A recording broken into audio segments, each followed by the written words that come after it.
Welcome to the Friday Habit with Mark Labriola and Benjamin Manley. The Friday Habit is for small business owners, freelancers, and creatives who are ready to take their business to the next level. Join us as we discover how to apply the strategies we learned to grow our businesses, make more money, and live every day like it's Friday.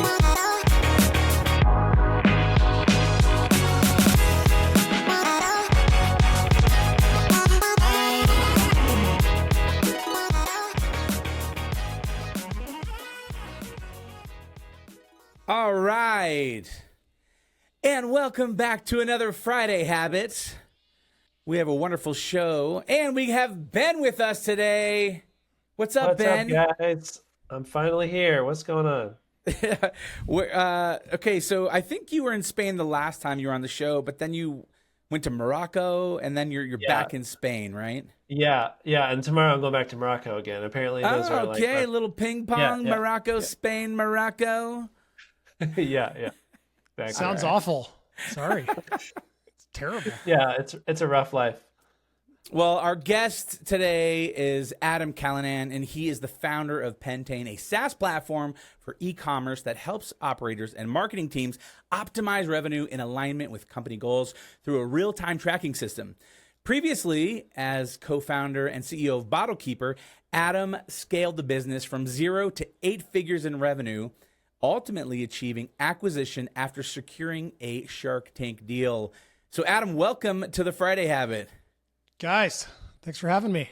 Excited to be here. So you're a self-proclaimed nerd. Now, I am also a nerd, and Ben is also. We're very nerdy.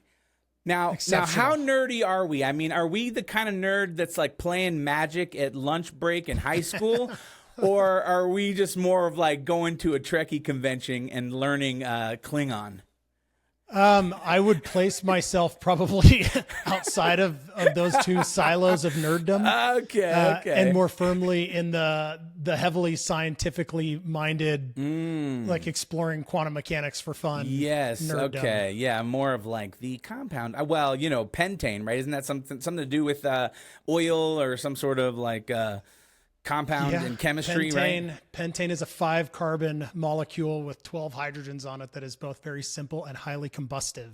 Okay. And I could also buy the domain for $2,000, and there was no business sound around it. So it was my solution to octane not being available. Okay, nice. And then, maybe if Chevron ever wants to buy Pentane.com, there's your next $1 million, baby. Yeah, it's going to cost them big time. That's good. Okay, so then in high school, were you pretty nerdy then, like doing really good in school and getting all A's and loving chemistry then? Is that your main thing? Loving chemistry, yes. Getting all A's in school, no. Okay. Yeah, I didn't get any A's. I was of the Star Trek ilk of nerd for sure. So, I tried to learn Klingon, and Nice. I was a big TNG fan and love the OG movies with Kirk and all those guys. And then I love sci-fi. Like anything that has to do with like time travel or some sort of interdimensional something, like anything that kind of breaks your brain a little bit, like Interstellar or Inception or movies like that. Totally. I'm like, I'm all about that kind of stuff. And the beauty of that science fiction living and writing is that much of it is actually playing out in the world of math and physics. Right. Well, it's like an absolutely fascinating Einstein's way. like theories, right? And then putting an actual tangible visual to it. Like, okay, what would it look like if there was multiple dimensions and as you flew into a black hole, you could extrapolate all those, Yeah. It's wild. And it's wild. actually, it's super exciting to, I think people living through the various generations of technological development all thought that they were at the best time ever. Mm-hmm. And it's just super exciting now living in a space where, you had physicists and mathematicians like Einstein that were largely theoretical. I mean, they were writing math to answer questions and try to solve problems. Right. And then you have to have experimental physics go and actually do the experiments to prove whether the things, pencil out beyond paper. And some of those, those things are happening now, which is, in my world of nerddom, really cool. Yeah, no, I totally agree. And I think for me, the more that you discover the universe and the more that you dig deep and understand these sciences, I feel like the more that, at least for me, I have kind of a faith background. So for me, I'm like, okay, there seems to be some sort of intelligent designer behind all of this, and that maybe it's just not meaningless chaos, And so I think some of that is interesting as well. Did you ever watch the movie or the TV series that Apple put out called Dark Matter? I don't think so. Okay. Yeah, I watched it, Mark. I think you recommended it to me. Yeah, I watched it. It's a pretty interesting one. Yeah. Multiple realities or multiple universes kind of stuff. Yeah, the multiverse. It's good. But they talk about a lot of these scientific ideas or thoughts, and then they just put a visual to them, and that's very great. So, did you grow up in a big family or siblings? Were your parents both working? Do you have a stay-at-home mom? Like, what's your environment like? Yeah, I grew up in Flagstaff, Arizona. So let's go. Kind of out in the woods, doing mountainy things. Yeah. I won the birthright lottery to be born into a family that was exceptional, with parents that came, at least on my dad's side, from harder things and places, and made the choice to go down the path of providing something different. And so I do truly mean that. I mean, I was very fortunate to be born into the parents that I have, that we did not grow up. I mean, we were not poor by any stretch of the imagination, but we didn't grow up super wealthy. We were a middle-class family in Flagstaff, and they chose to be there to, raise my sister, and I have a younger sister in a small town. Which of course, when you're growing up in it, you're like, this sucks. There's nothing to do. It's the worst thing ever. And then, then you go to college, or at least in my case, I went to college at University of Arizona, which was a relatively big school, and made a bunch of friends that were from Seattle and Chicago and New York and San Francisco. And man, the stuff that they were exposed to at a young age that we were not, because of where we grew up, started that appreciation, which is why now I have my own kids and we live back in the mountains, not in Flagstaff, but in the mountains, different version of that. That's awesome. Yeah. 'Cause you're in Montana, right? Yeah. Yeah, so I'm in Denver, and Ben's in Spain Morocco right now. Yeah, exactly. Spain, But he lives in a beautiful town normally in Lynchburg, Virginia. So that's great. Yep. So as a kid, Ben, it's interesting because Ben lived in a small town, but Ben, would you agree that because you lived in a small town, you had to find ways to be creative or use your imagination or have fun? And because I feel like you're so talented, like you have so many different skills. And I know we've talked before about you having to learn graphic design, or you learn graphic design, and then you turn that into a business when you were just 13 years old. Right. Well, yeah, tying it back to what type of nerd are you? I don't even know if this is a type of nerd, but I was the person that didn't have video games at home, so I would draw pixel art with Microsoft Paint, and move my character along as if it was a video game. Or I wrote a science newsletter when I was probably 11 or 12, where I would mail it out to my 20 friends, and they would get a printed out newsletter that I designed in Microsoft Word with some word art or something, print it out and mail it out to people. So I don't know if that's a type of nerd, but that's what I was doing. Yeah. I think definitely for me, it was a little bit, the limitations kind of forces you to be creative sometimes, and limited options, just forces that a little bit. It's the beauty of having that limitation that creates the creativity, creates the space for the creativity. Yeah, exactly. And, obviously in today's world of screens that changes, but that's why we select to live in places where you can go and be out in the nowhere very quickly. Yeah. Well, and that's, I think, one thing that I'm always constantly trying to teach my kids. I have 3 kids, 16, 13, and 11. And so I'm always just I want them to get bored. If they're I'm bored, can I have more screen time? It's no, you've already reached your limit.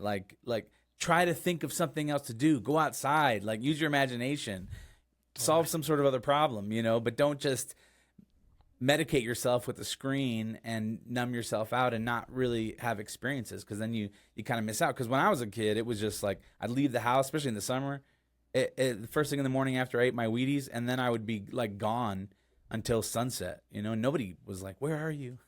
Totally. Are you okay? We were It's out like no. climbing trees Yeah. and building forts and I'm dumpster jumping out of diving, trees looking with, for stuff. with like fake bed sheet parachutes and doing all the stuff that you do when you have to go and create.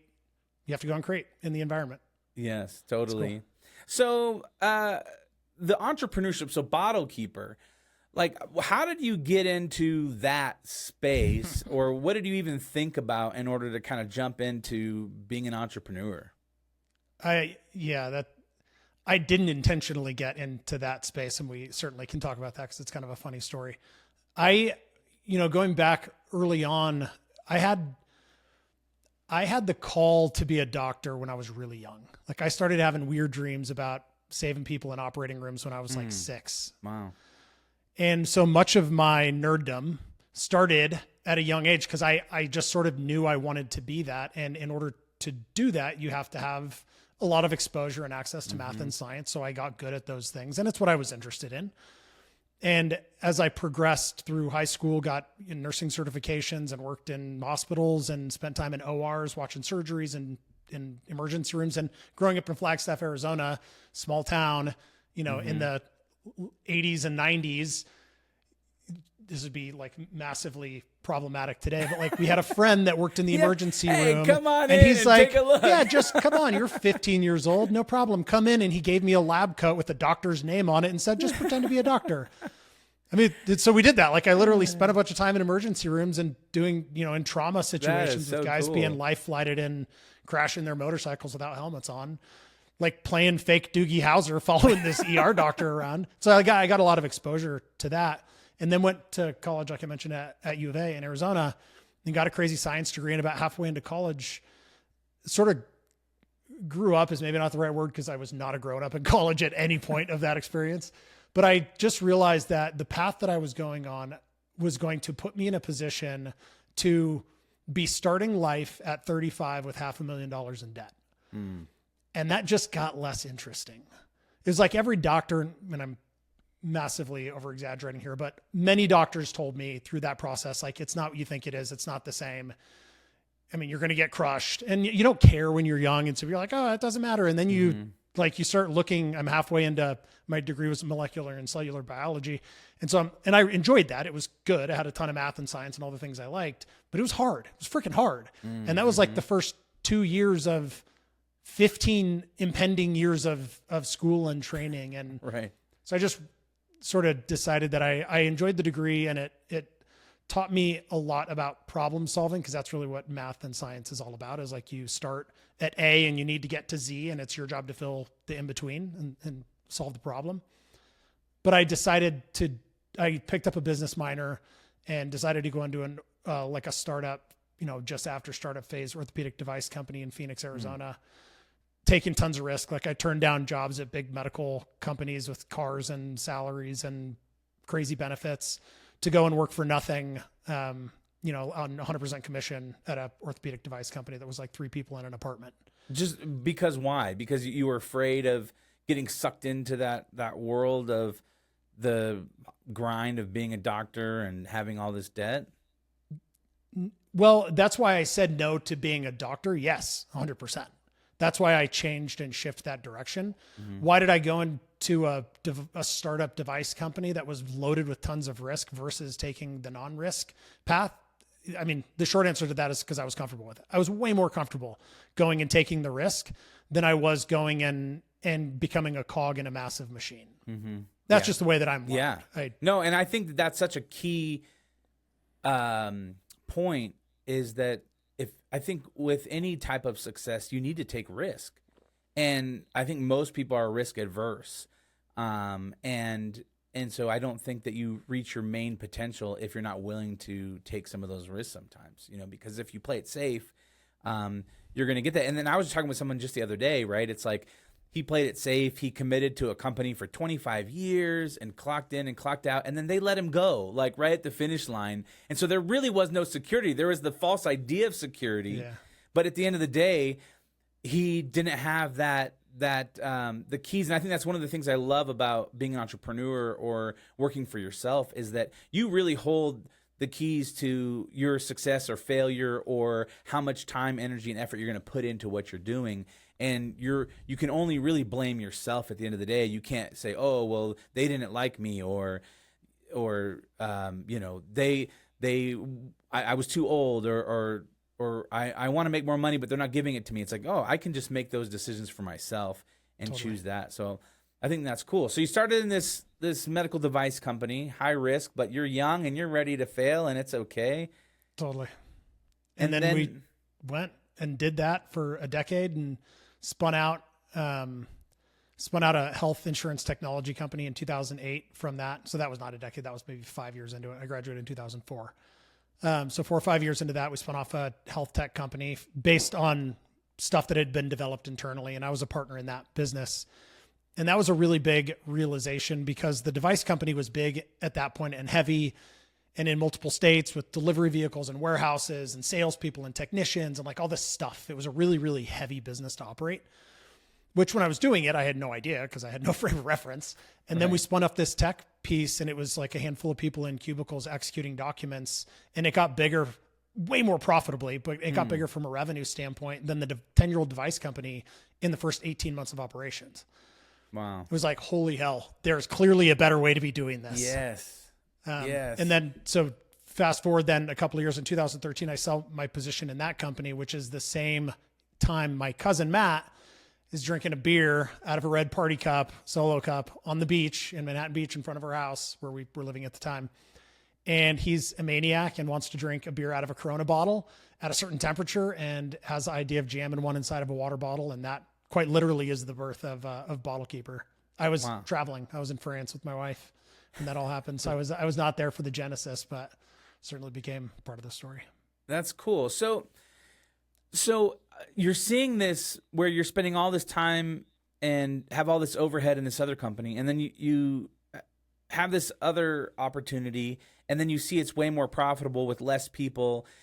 I think a lot of us I feel like I'm caught in this in some ways because, I started Brand Viva 8.5 years ago, and, we have a nice office, and I have a few W-2 employees and, several 1099s, and everything that we do is custom, right? It's like, oh, custom podcast package, custom video packages. Yeah. And then I see, like, I met this guy the other day, and, he has a SaaS company that he started like 3 years ago, or not a SaaS company, but a marketing agency he started 3 years ago, and they do digital advertising like PPC, SEO, and stuff like that. And they're like a $3.5 million company, like 3 years in, and I'm like, dang it, like, am I in the wrong business? Am I like grinding on the wrong thing? So it's like, at what point, or how do you recognize that?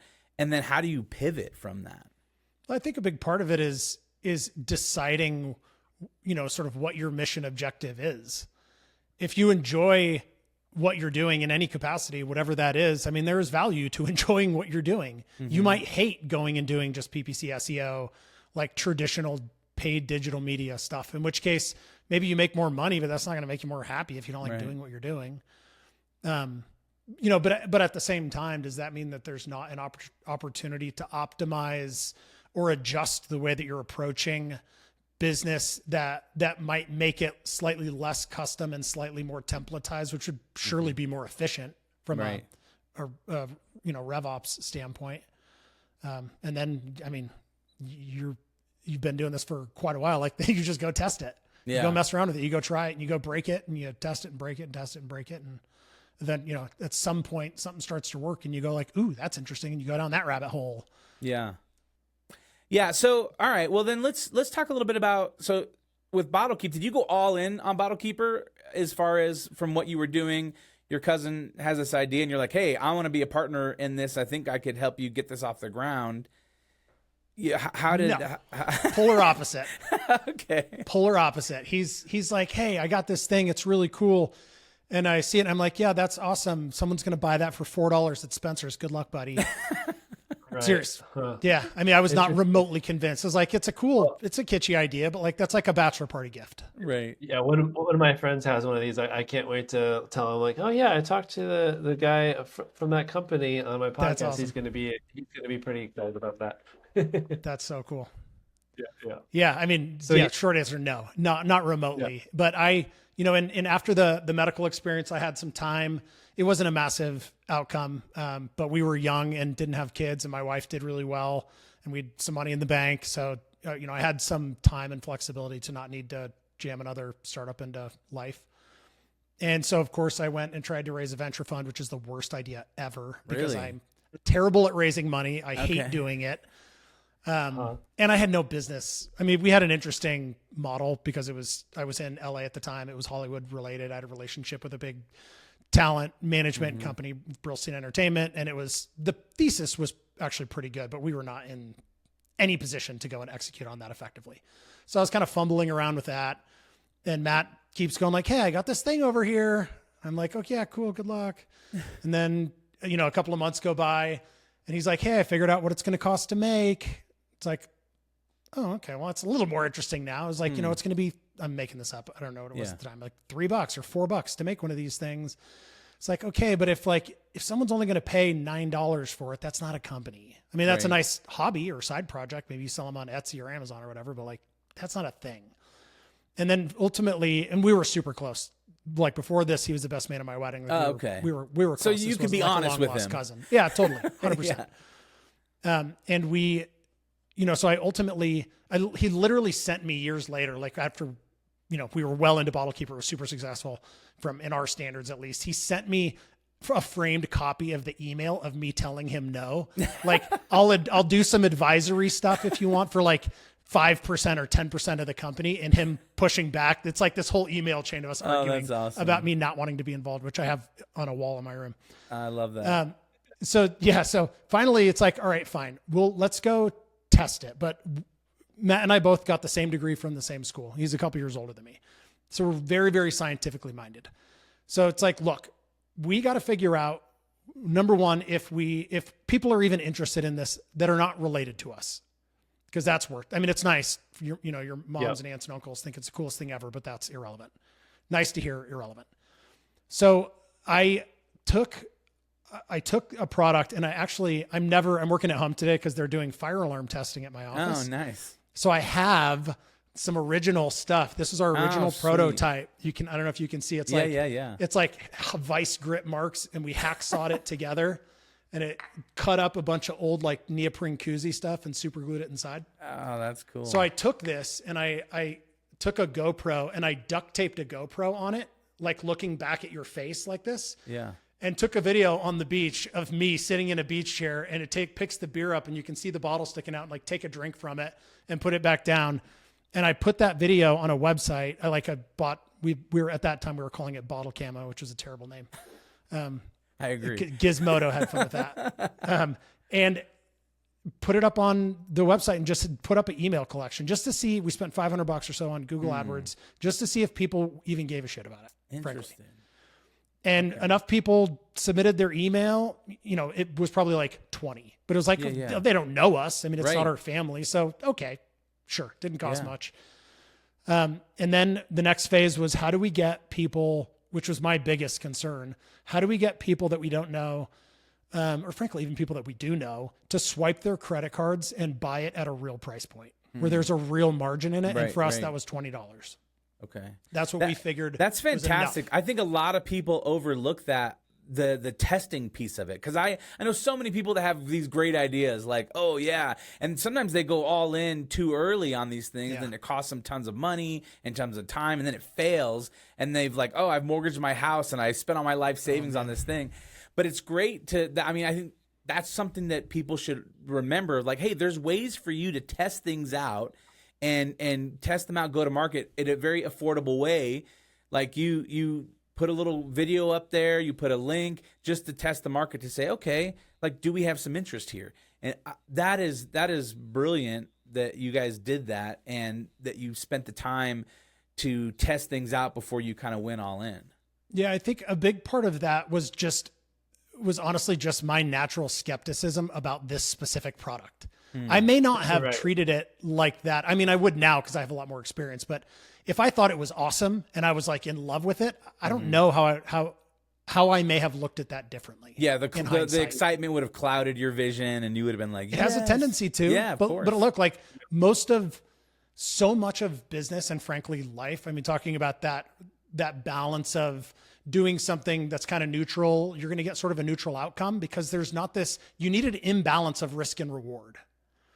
And in this the opportunity to go and test something, what you're trying to do is create that imbalance. But what you have to do is minimize the downside risk. You have to do whatever you can to mitigate that risk while simultaneously doing what you can to maximize the upside. So that's what we were doing. I just wanted to mitigate the downside risk of going and spending a bunch of time and money making something that people didn't care about, while making sure that we had the upside that was appropriate to that risk, which was revenue, like that we could actually sell it at a real margin. And it's worked. I was like, damn it. People like it and they want to pay for it. It's like, okay, I guess I'm all in on this now. I guess we'll do it.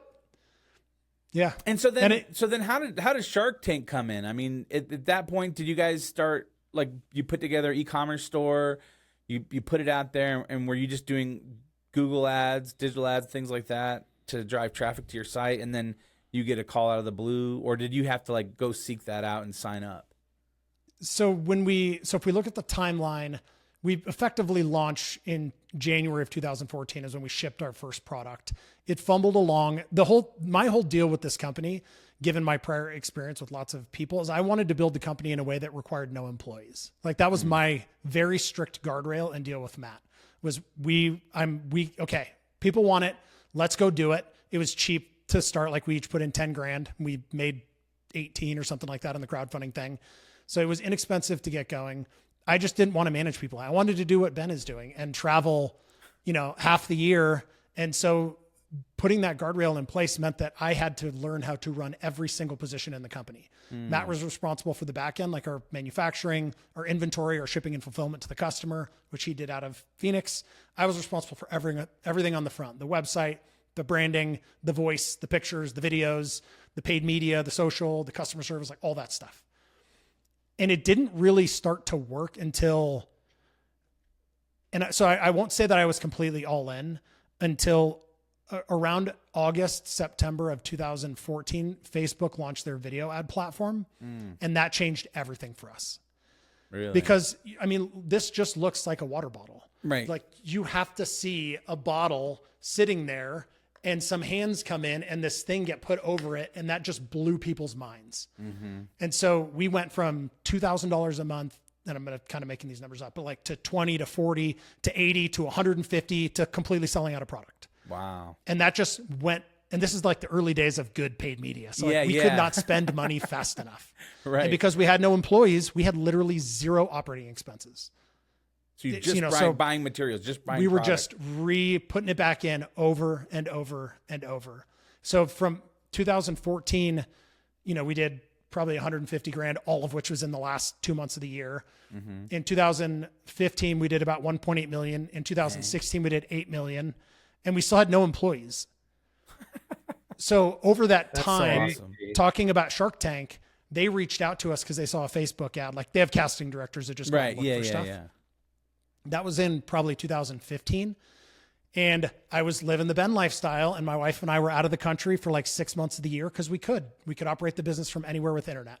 That was designed intentionally. Yeah.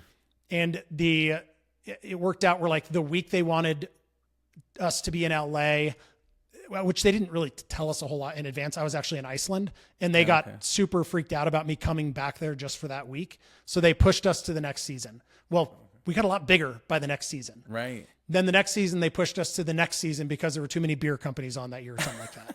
So it's like by the time we got on Shark Tank, it's like, do you even want their investment? Well, yeah, we can talk about that. Yeah. We didn't go on the show until 2018. I mean, in the trailing 12 months to when we taped that show, we did over $10 million in revenue, like very profitably. Yeah.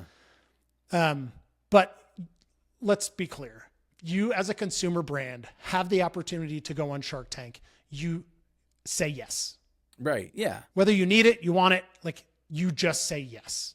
It is the most, especially today, where like we all know that paid media is a different world than it was in 2015, 16, 17, right? Yeah. And it's sort of a slippery slope that's never going to improve, at least from my your cynical point of view. My very cynical paid media acquiring customers as your main revenue model point of view. I think it's really, really important to have that as a part of your revenue mix. Yeah. I just don't think it's smart to build the foundation of your revenue systems on paying to acquire customers. Well, and I've seen a lot of people come and go because of that, because 100%. You just start throwing that money into the fire, and then it's like, well, I got to spend $1 million to make $1.2 million, and it's Totally. like, okay. Yeah, no, it's treacherous. But, you know, in the big scheme, we did go on the show. We were really, in hindsight, there were a couple of things that were very lucky timing wise. They taped the show right before Father's Day, Okay. which is a huge holiday for us. It was like our, you know, second Dads like biggest beer. time of year. So we were able to go, and, you know, you get to manipulate your pitch. You do the pitch however you want. You have a producer that's there to help you and basically tell you what you can't do, which is not much. We wanted to get the sharks like out of their seats and come sit in a beach scene with us with their shoes off. And they couldn't do that because it screwed up the camera angles and the lighting and everything. So there are some limitations, but otherwise, like, do whatever you want to do. That's cool. And we had, so we got to open the episode with some, you know, we were asking for $1 million for 5% of the company. Of course, that makes everybody like lose their minds. And Mr. Wonderful naturally goes to, I want to hear about your revenue, you know, all the things that he does. And we were able to drop out like, well, we've done $1 million in the last week. You know, it just, you know, and it like blew everything up. And then, which we fully expected. Then they spent bidding war and stuff. Then they spent the next 50 minutes telling us, you know, asking us why we were there and beating us up over it. Mark Cuban said, you're either the worst business people are in the world or you don't need to be here. But, you know, at the end of the day, like we're all cloud chasers trying to get that, you know, TV time. Yeah, buddy. You know, we did a great deal on TV. We got what we asked for both Mark and Lori. We did not end up executing those deals in real life after the fact, for good reasons. We didn't try to avoid them by any stretch. Lori only wanted us to go on QVC, which wasn't our brand. Right.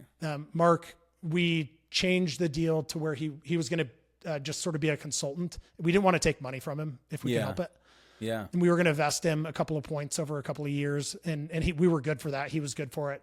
And it was like we had broken our tax election. We had gone from a partnership to an S election the year prior, and it's like going too into the weeds, but like you can't have an LLC on a position of an S corporation. So it was going to force us to break it again, which was going to cost us like $250,000 in taxes. Right. So it's just like, it didn't make sense to do it. But as a consumer brand, it is so exceptional getting that type of free publicity and exposure. And did you guys just see a massive spike from that? Like once your episode aired, it's like, oh, the website breaks because everyone's trying to buy it. Yeah. I mean, so the second lucky timing part was that it aired like December 2nd. Oh, okay. Which was massive. Right. So, yeah. I mean, we had, you know, attribution has always been really difficult. It's largely non-existent now, but then we could clearly assign about $1 million in directly attributable revenue just to that episode in the first like 4 or 5 days. Which amazing. Was, you know, and then it aired again in January. And even now it's on CNBC. I mean, we haven't owned the company since 2021 and it still airs probably every other month. I mean, it airs forever. Yeah. Yeah. Which is exceptional from a customer acquisition standpoint. That's amazing. Yeah. Very cool. So do it. If you have the chance to do it, just say yes. Figure it out. Do it. So you guys are just raking in the cash. You're living your best life. Are you getting bored at any point? Like, what were some of the headaches that you found in the sense of it being a goods, you know, consumer goods product?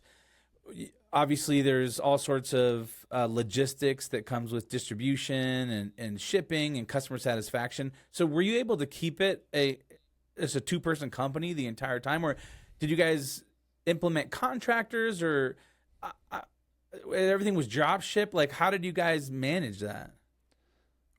Yeah, short answer, no, we had to hire people. I mean, we got to 8 million in sales and our business was so cyclical.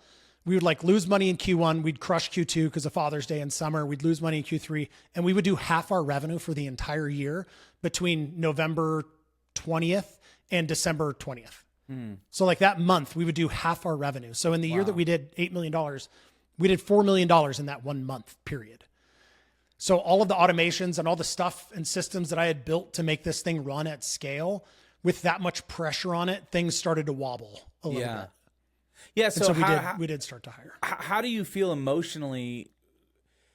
I guess I don't know if it was that a constant pattern throughout the whole lifetime that you guys, were in the company, or was it something where it's like, oh crap, like I hope we're gonna be able to pay our vendors or whatever, and then it's like, oh, December hits and you guys are just crushing it. Was that enough of a pattern where you could sleep at night and not worry about it?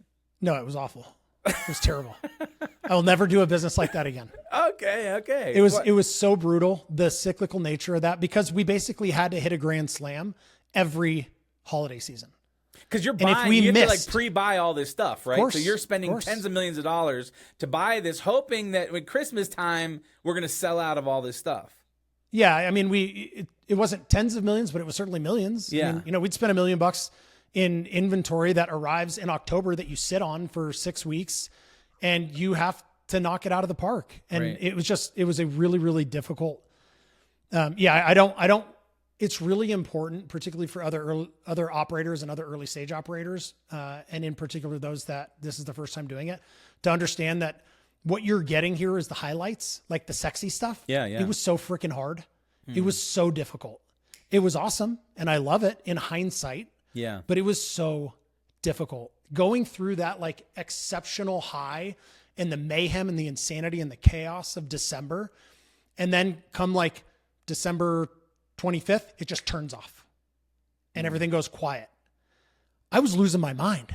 Yeah. Like I would literally, Katie and I, my wife and I specifically remember this. We're in Europe over New Year's with friends in Italy, and we're in Florence, which is one of my favorite cities in the world. And I was so freaking depressed, and I didn't know why.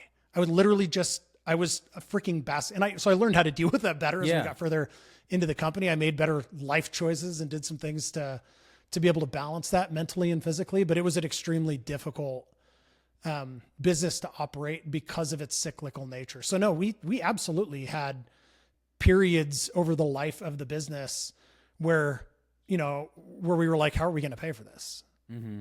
Cause you take in a ton of cash, guess what? You then have to pay tax on that cash. Right. And then you have the situation where then you get, and my cousin Matt manages stuff and he was exceptionally good at it. Mm-hmm.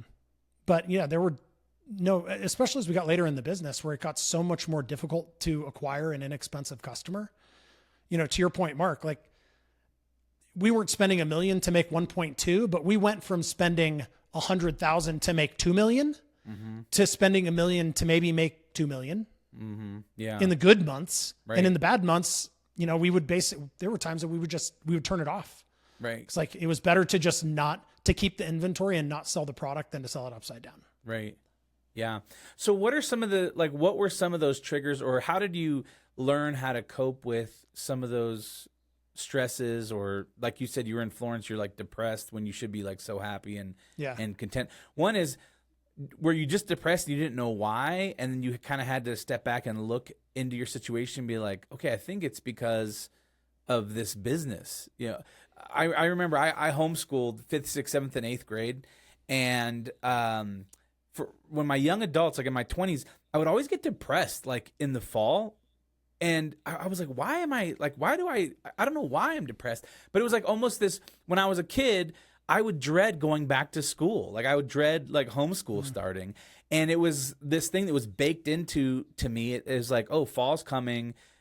You're depressed. So I had to like learn, like understand that, and then teach myself like, hey, you know what? Like school's over. Like you're grown up now. You can have fall be the best time of your life and not be the depressing sad. And so like, what were some of the things for you that you had to like learn and figure out? And then how did you do those things, and then how do you grow from that? It's a really good and important question. And I think for me, I didn't realize it at the time. I certainly do now looking back at it. It was anxiety. I literally was having like panic attacks. It was almost like, I've never done any of the drugs that I'm about to mention, but it seems like that's kind of what it would be like. Like it'd be like doing heroin, and then you come down off of that and you're like, oh God, I'm terrible. What am I doing? What am I doing? This is awful. What am I doing? And then you do it again. You're like, oh, this is sweet. What am I doing? And then you come off and you're like, oh shit. F my life. Honestly, it was kind of like that. It was like, it was such a compressed amount of stimulation and ups and downs and then it goes to nothing. And I realize this now, again, in hindsight, so depression might not be the right nomenclature for that, but I was legitimately like hungover. I was like anxiously hungover and in my own head. And I mean, I'm naturally a pretty introverted person. I don't talk a whole lot unless I have something to say. I live deeply in my own brain, which is not a good thing a lot of the times. And you know, when I would get into that, there's only one real time that I realized like I have to make some changes, like something, this is not okay, that I'm in this place with my wife. We just had a exceptional Q4 with our friends. And I feel like this, like something is wrong. So what I started doing that helped so much. One was meditation. The other was journaling. It gave me a way to just write. I mean, I wrote for a long time before Bottlekeeper, and even into Bottlekeeper, I wrote, you know, for Entrepreneur, and I just putting words on paper, particularly with a pen and not a computer, I found to be extremely helpful. And then also, you know, I was always into exercise, but I never really used it as kind of a treatment, so to speak. And I figured out that if I could tire myself and my brain out with exercise, that was a good thing. And so I just implemented those things into my life. And then the next time we went through that cycle, it's not that it wasn't there, but it was far more easily controlled. Yeah. It's like you get to kind of step back and recognize it as opposed to just ride the roller coaster and hoping it turns out okay. Wow. Yeah, I'll just agree with you on the especially the exercise part for me. Anytime I have that anxiety, you know, and I'm start getting too much into my own head. I know you mentioned wearing yourself out and getting tired. That definitely helps me. But also, even if I'm having stressful like calls in a day or something like that, like right afterwards, I try to go for a walk, do some jump roping, do something aerobic to like get things pumping, maybe lift some weights or whatever. And for some reason, it does help like an outlet, and it like kind of refreshes my brain. It's like that, or like a really cold shower or something like that. It's like shocks my system a little bit. So I would just say, like, for me, I totally agree with that. Yeah. I mean, what that is a chemical in our brains called brain-derived neurotropic factor. It's BDNF that you get both from exercise and both from cold exposure. And it is magical. Yeah. Yeah. So do those cold plunges. It's not just a trendy thing. Yeah. It actually has a health benefit. Yeah. Man, okay, so then at what point do you decide to exit and move on from the business? And then how long was it before you spun up something else, Pentane? And how did you know, and then I want to finish this episode kind of just talking all about that and whatever, but I'd love to close out that story with Bottlekeeper. Yeah. So Matt and I, at about the same time, had the realization that we were just kind of tired of running that company. And a big part of it was that we were fortunate to have amassed a pretty significant patent portfolio. At the time of acquisition, we had something like 42 patents. Wow. Which is awesome. And it created an incredible amount of value in the company. Right. That's largely what drove the acquisition, the way that it happened. But it got to the point in the last couple of years of the business that we were spending so much of our time dealing with attorneys and patent infringement issues and not doing the creative building stuff that I enjoy. And certainly Matt enjoys doing. And to be fair, like neither of us looked at this business as like the forever thing. Right. We weren't building it to be a generational hand it to our kids type of company. It was, you know, and we knew that early on. It was let's build it in a way that is durable, i.e. profitable, so that we can make money on it and that we can build as much value in other points in the company, knowing that at some point someone will always be there to buy it. If you build a bunch of value, someone will buy it. Period. Yeah. So that's what we focused on. And, you know, we had acquirers or potential acquirers. 98% of them were probably spam companies, but reach out over the years and we never listened to them. And in 2020, we started listening, you know, and this was like, you know, COVID was going on. We had an office at that time, which was closed. We had a small team of 4 that were, all over the country doing life like we were doing. I was in Tahoe at the time. And we just started listening. So we ended up talking to an investment banker that had a company that was interested. We got a term sheet with them. And then I had a buddy who was an investment banker who I told, and he knew one of the buyers at Windpoint Partners, which is a private equity firm out of Chicago. And they had just acquired, in September of 2020, they had just closed an acquisition of Arctic Outdoors, which is a big outdoor company. They used to sort of tail Yeti as their entire business model. Post that acquisition, they put in a really good operator. His name's Bill Pond. He was an amazing CEO that they're now doing their own things. And he's shifted that brand in a very positive direction. But he knew that they were looking to roll companies up to put with Arctic. Okay. And that they would like our patents. And so we were in a beautiful situation to be able to work those deals off of each other to get largely what we wanted, which was to not be dragged along for forever. Yeah. We wanted to be completely out. We didn't want to own 5% and have to, work out of it for 5 years. I mean, there's a reason to do that if you want to stay in it, but the whole point of selling it is we didn't want to be in it anymore.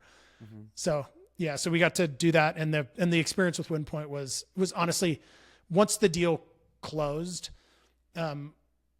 which is in March of 21, was really pretty incredible. I mean, they did everything they said they were going to do, working with Arctic and Bill as the CEO there. It was, my role as the CEO through the end of 21. I was out at the end of the year. By design was to integrate Bottlekeeper alongside Arctic because they had custom everything. Mm-hmm. We were on Shopify. We were using a 3PL. We were using other systems that would integrate to create a scalable platform. Like they built their own scalable platform. Wow. Yeah. So it was a lot of integration stuff. And it really was a really positive experience in a world of private equity where you don't hear that. You don't hear a lot of positive experiences. Yeah. So that's awesome. And so then at that point, did you already start thinking about the next thing you wanted to do? Or were you like, I'm going to take a break and really take some cold plunges and think about what I'm going to do? No, of course. I was like 5 days later of silence. I'm like, what am I going to do? What am I going to do? What am I going to do? What am I going to do? And, I was really, because of the way that we operated that business, like I have young kids, but I was around. I mean, we built the business in a way that we were not working for the company. The company was working for us, and we could walk away from it and get away from it and travel with it. And so it wasn't like I needed to just come home and exclusively spend time with the kids because I didn't see them. Mm-hmm. But I absolutely was chomping at the bit because I had grown accustomed to not being bored, like circling that back in. Yeah. And I had a performance coach who I hired to help me through that transition, which was one of the smarter decisions that I made, who said, don't do it. I've seen this movie before. Yeah. Don't do it. Sit still, wait, find a hobby, like do something. Yeah. And of course I didn't listen to him. And I went and I started something and it was a freaking disaster. And then I said, okay, his name's Dr. Jeff. I said, okay, Dr. Jeff, you're right. I won't do anything. So I started woodworking. I literally I'm in my kitchen now because again, my office is alarm testing. Yeah. I remodeled our kitchen. I built my daughter a bed. I built a mud room. Like I just started doing things and realized woke up one day and I realized that my hardest decision was what to have for breakfast. Huh. And that is a massive problem. Why is that? I said, Dr. Jeff, because I could literally feel my brain melting. Okay. Like I was just like melting from the inside because I had nothing challenging happening in my life. Right. Which, to be fair, like is a phenomenally fortunate position to be in. Yeah, of course. So I'm not complaining by any stretch. But I said, Dr. Jeff, this is where I'm at. He said, okay, it's time. And this is like 6 months in. I said, it's time. What he knew, we invested in a number of companies throughout that whole process. He said, what companies did you invest in that you could go and try to help? Just like go and consult for free, just go help them. It's like, that's a good idea. So I went and I talked to 2 companies that we invested in and just said, hey, I want to come help. I want to look under the hood, just see where I can help. And they said, awesome, great. And I did. And I quickly realized they had no idea how to make money. One of them was a $20 million a year business. It was profitable. They were on it wasn't super profitable. They were on like a 8% net margin. And they honestly had no idea how they sell a product. So I'm being a little bit flippant. I mean, they knew how to drive revenue. Right. They knew that they had expenses, and they knew at the end of the year, revenue minus expenses equals net profit if you have it. And although that's true, if you know what goes into the expense bucket and how to manipulate that, and you know what goes into the revenue bucket via customer acquisition, and you know how to manipulate that, you have like the keys to the kingdom. Right. You can dramatically change that outcome just by pulling levers inside of these buckets. But they didn't understand any of that. And that's something we did really, really well at Bottlekeeper. That's a lot of how we grew. I mean, even at the point of acquisition, we had 4 employees as an 8-figure business. This is insane. We were super efficient. And a lot of that was built on math and systems that we built internally that gave us answers to critical questions, like how to build an ad budget based on a goal you're trying to achieve. Don't just like flippantly come up with an ad budget and throw it against the wall and hope it works. Like, where does our performance need to be in order to create that outcome? What happens if we add an expense here or reduce an expense there? How does it change that? How does our conversion rate need to change if we're going to do a discount? Like, all these things that helped us run the company. So I rebuilt those things in a sexier way because they got massive and huge by the end of the company. And it totally changed these businesses. So it was like, okay, there's a N of 1 case study. Yeah. And Dr. Jeff says, great, this is awesome. Now go get somebody to pay you for it. It's like, ooh, okay. So I threw my network here in Montana, got connected to a company that was struggling. It was a $2 million a year e-com business that needed help. And they were losing $100,000 a month. They had a couple of months of runway left. And I convinced them to pay me to help them turn the company around. And I got inside the company and realized the same thing. They didn't understand the relationship between how they made money and how they spent money. And so I built the same systems, and it totally changed the business. They went from losing $100,000 a month. 3 months later, they were profitable. I mean, they made 40 or 50 grand 3 months later. Now, a year and a half later, they went from 2 million. This year, they're on pace to do somewhere over 7 profitably. That's awesome. And that was the realization of like this system that we used at Bottlekeeper in a much bigger, better, sexier, slimmer way has to be something other than just a bunch of complicated spreadsheets, which is the birth of Pentane. That's so awesome. And so now with Pentane, is it something that's specifically for a product-based business or a e-com business, or can other types of businesses use it? The math is the same, whether it's ExxonMobil or a landscaping business or a dry cleaner or a Bottlekeeper. Right. It's the same math. Whom we are choosing to go after and target as an ICP and our customer is consumer brands, mainly because it's where I can be the most helpful. Right. Today. You have the most experience and knowledge. Yeah. I mean, the way the system. system is built, there's a lot of advice and guidance in it. And I can write that logic in a much more helpful, impactful way for a consumer brand. So, at some much later date, maybe we expand into, some of the other, other columns or silos, but we're pretty laser focused on consumer right now. Yeah. So is Pentane like your own thing, or did you bring your cousin, in on it, or when you started to build this? I mean, as a SaaS platform, right, you need developers and a lot more people to be involved in creating this thing, right? Yeah, it started as just me, because it was like spreadsheets with math. Yeah. And so I did hire a development team here actually in Bozeman, Montana, which is amazing. Oh, that's cool. Montana State has one of the few financial engineering programs in the country. So it's like software engineers that have deep financial chops. And clearly this is a very financial system. Yeah, it's really, really unique to be able to do that. So we do have, but I hired a development company. So I have a team, but they're not my team. I'm right. It's an outsourced system. And I have, Alex is this amazing woman that worked with me at Bottlekeeper, who is on board building out, she's doing a lot of things, but a lot of the customer acquisition stuff with email and communications and doing some website things. And I have one other guy that I met through an organization. I do some nonprofit work here in Montana called Big Sky Bravery. We go and we take active duty special operations men and women out into the Montana backcountry for a week to decompress while they're in between deployments. Cool. So I met this guy, his name is Lauren, coming out of a thing that nobody knows of and nobody will ever hear about in 20 years of special operations. And he was about to retire and looking for an opportunity that wasn't a analyst at JP Morgan, which are the opportunities those guys have. And so I was like, hey, I'm doing a startup. You want to come learn? And he did. And so Lauren is on board with us as well, which has been incredible to have somebody that understands risk mitigation where there's real risk, like serious risk. Yeah. And how to operate under real duress, not startup duress, like life or death duress, is really incredible. He's an exceptional operator. That's awesome. I see on your website that Pact is one of your customers. They make some awesome backpacks. I'm familiar with them. That's really cool. Yeah, they do. Malcolm, the CEO, is an incredible designer.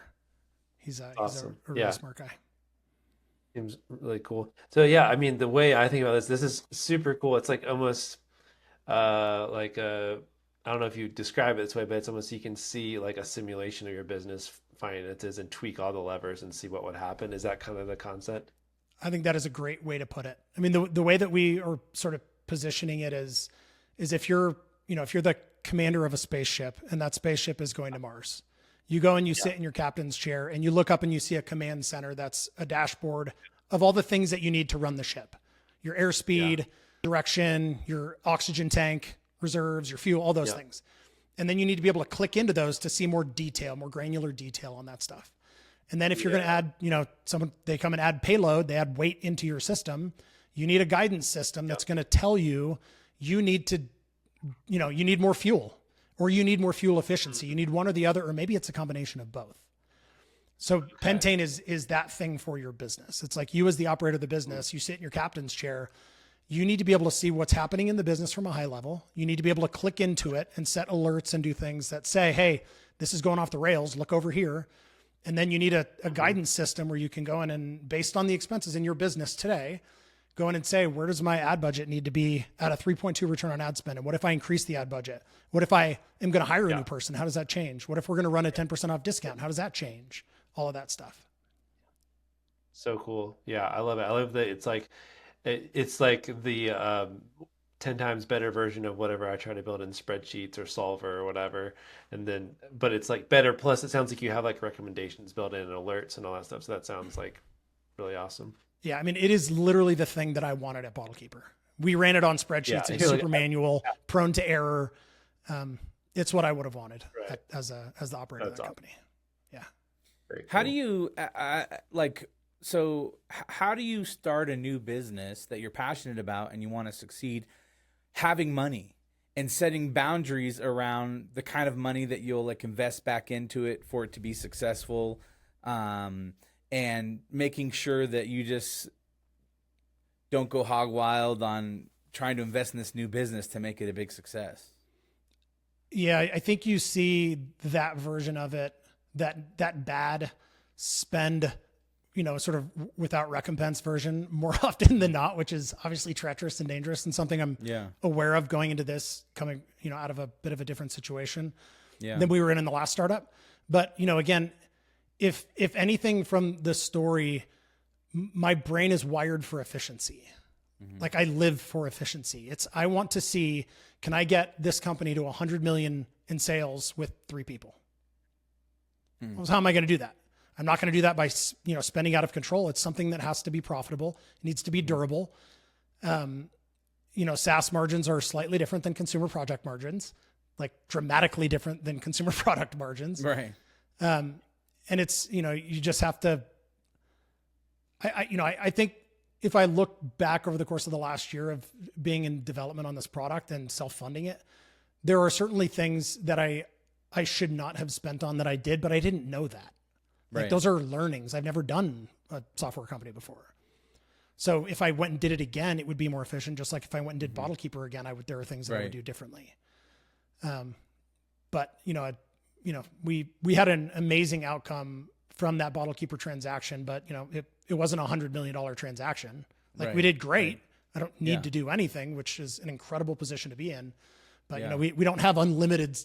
Starting a software company is far more expensive than starting a consumer product company. Right. So it's just trying to be smart about it, knowing you're going to make some mistakes. And I would say the bigger problem for me that I'm learning now the hard way is that in consumer, you have an idea, you prove it out, you have somebody make the product and then it shows up and you're like, okay, let's go.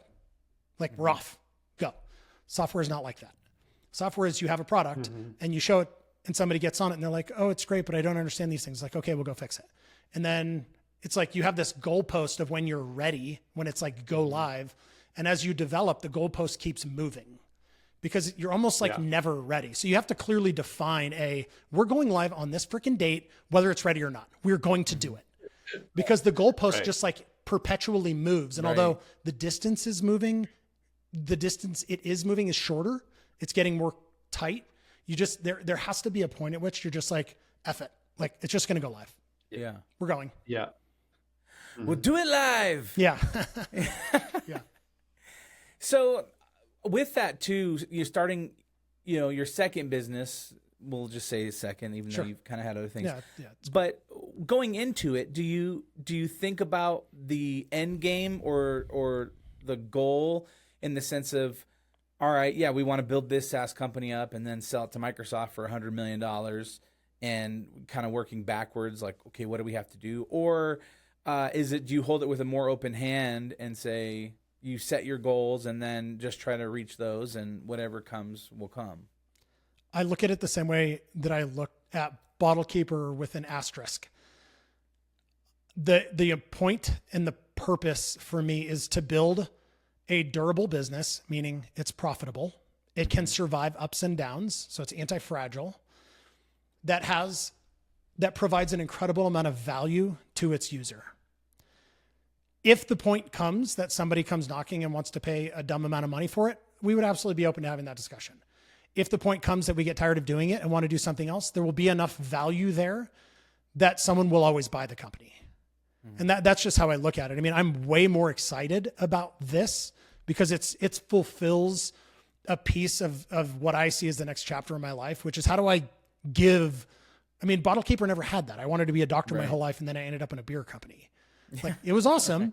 Like, we made money on it. I got to share that with family and friends, and it was an incredible experience. I learned a ton. I wouldn't take it back for anything in the world. But there was no like impact component to that. Where here, I have this sort of next chapter being built around how do I help other early stage operators solve some of these problems that are difficult, that they took me 10 years to figure out how to do.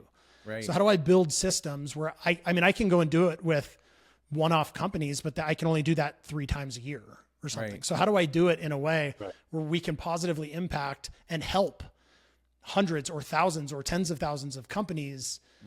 And I mean, software is the answer to that question. Yeah. So and I'm sure, really that feeling that you got when you started seeing it click for that company you worked with in Montana, right? Where it's like, I'm sure that was just such a gratifying and exciting feeling to like start to see that going from $100,000 in debt to ticking up and start being profitable and making money, Yeah. I mean, it was amazing to see. It was amazing to see how it changed them, to see the impact it had on them. All I did was execute math. And I mean that very seriously. Like, there was a mathematical formula that I took into that company, and I knew exactly what the outcome was going to be by making these changes. So it was not surprising to me that changed. And I'm not trying to be a jerk about it, but that's just true. Yeah. That's the way math works. Right. If you can use the math correctly and you have clarity on what's happening, you can design your outcome. It can be intentional. That's the whole point of Pentane. Right. And that's so. But the beautiful part, the part that I absolutely loved the most, was seeing how it changed them. I mean, that business had months of life left, and it was going to leave a big hole because there was leverage involved, right? With houses, like it was, there was a lot of stuff built into that thing that were going to go down if this thing went to nothing. So that, being able to see that change is where the magic is for me. That's so great. Wow, this has been awesome. Thanks so much for like hanging out with us and sharing your story and your journey. And I'm excited just to, continue to follow Pentane and see how you guys do. And then maybe we get you back on the show sometime when you write your book, and then we can talk about that and talk about that journey. So thanks for having me. Really enjoyed it. Yeah, good talking to you guys. Ben, what do we got for takeaways for this episode? 4 good takeaways for you. So 1 was having limited options can spark creativity. Another thing he said, Adam, was validate your idea first. Find out if people who are not related to you will buy it. I think that's a really key tip. Before you throw a lot of money into it, find some people you don't know that will actually pay you money for it. If you have anxiety from the highs and lows of entrepreneurship, consider trying meditation, journaling, and exercise. And last but not least, if you have a chance to get your brand on Shark Tank, just say yes. Fantastic. And hey, we always love to leave people with one action step that they can do to make their businesses better starting next week. What is the one thing of value that you would say, hey, if you're not doing this, start doing this Monday morning? Question everything that you're doing and why you're doing it. Go back and revise and relook at what you're doing and think deeply, both in business and in life. If those are the right decisions to make, think deeply about that stuff, question it all, and revise your strategies. Love it. And then where do you want people to go? Do you want them to go to your website? How do you want people to connect with you? Yeah, I mean, you can go to Pentane.com to learn more about Pentane itself. You can reach out to me on LinkedIn. I can be of help in any way, and I mean that very seriously, not financially related, just consumer product related. I have pretty deep domain expertise across that whole thing with intellectual property and all the stuff. I'm happy to help. So DM me. That's what I'm all about in this stage of life. So reach out. Awesome. What a resource, guys. Hello, you better reach out. Hey, thanks so much for listening. If you go to thefridayhabit.com, you can find show notes for this episode, and you can also find links to our websites and ways to get in touch. And at the bottom of the page, you can download our guide to the Friday Habit system that'll show you how to set aside one full day each week dedicated working on your business instead of in your business. Yep, and if you enjoyed this episode, please subscribe and leave us a review in the Apple Podcasts app. And if you have any questions for us or a topic you want us to cover or somebody you'd like us to interview, just send us an email at hello@thefridayhabit.com. That's right. Until next time, live every day like it's Friday.